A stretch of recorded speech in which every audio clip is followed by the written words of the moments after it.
Good evening, everyone, and welcome to the 2011 Hall of Fame induction ceremony for the University of Indianapolis.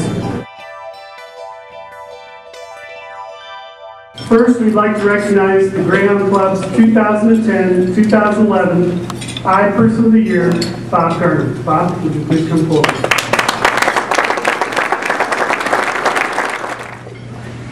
During his time at Indiana Central, he served as student athletic trainer under the direction of Hall of Fame inductee Terry Weatherall.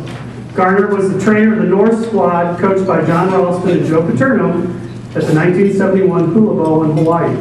He also spent a partial season as athletic trainer for the Dallas Chapels of the Old American Basketball Association. Garner is a certified respiratory therapist and cardiopulmonary technologist. He developed a surgical smoke filtering system for which he received a patent. The filter was certified by OSHA for its ability to protest surgical personnel. Garner also developed the first disposable control syringe for the injection of dye into coronary arteries during cardiac catheterization procedures. The syringe was awarded the best use of plastics medical in 1986 by Plastic World magazine. For the past 3 years, he has sponsored and provided the university's Florida golf outing, which has generated generous support for our programs. Congratulations to Bob Garner, the 2010-2011 I Person of the Year.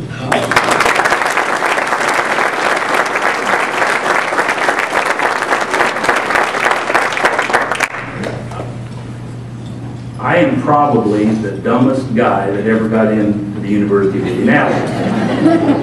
Had my Uncle Clark not been a very good friend of Angus Nicholson, I would not be standing here tonight. But 6 years ago, let me back up for a moment. There are 4 people in my time at Indiana Central, and I still call it Indiana Central, I have a rough time, who have influenced my life over the years. Unfortunately, 3 of them are no longer with us. Angus Nicholson took me as a green kid from Little Greensboro, Indiana, and taught me how to be a man. A lot of times in harsh ways, but there was never anyone quite like Nick. Bill Bright, and I'm so sad that I just heard of his recent passing. He was a mentor. Dr. Charles Dill, most of you will remember him. But he was a great influence on me. And fortunately, probably the one who had the most influence on me at my time here is being honored tonight, and that's Terry Weatherall. And Terry, wherever you are, thank you for everything you ever did for me. I think of you often. And he's also quite not as handsome as I am. 6 years ago, another individual from the university, Jerry England. My wife was reading on the internet the Seymour Tribune, and there was an article there about Jerry England winning a ceramics contest. I said, that cannot be the Jerry England I knew. So I did some searching. I found out it was the same Jerry England, and I told him on the telephone, look, I want to buy something to put on my desk in my office. He goes, really? I said, yeah. He said, I'll tell you what, I'll send you something, but I don't want any money. I just want you to make a donation to the Greyhound Club. I knew nothing about the Greyhound Club. I had not been back here for 40 years. Well, a week later, I get a call from somebody named Donovan. Hey, I think you ought to come up to our golf outing. And back then, when I was healthy enough to play golf, I said, yeah, sounds like a good idea.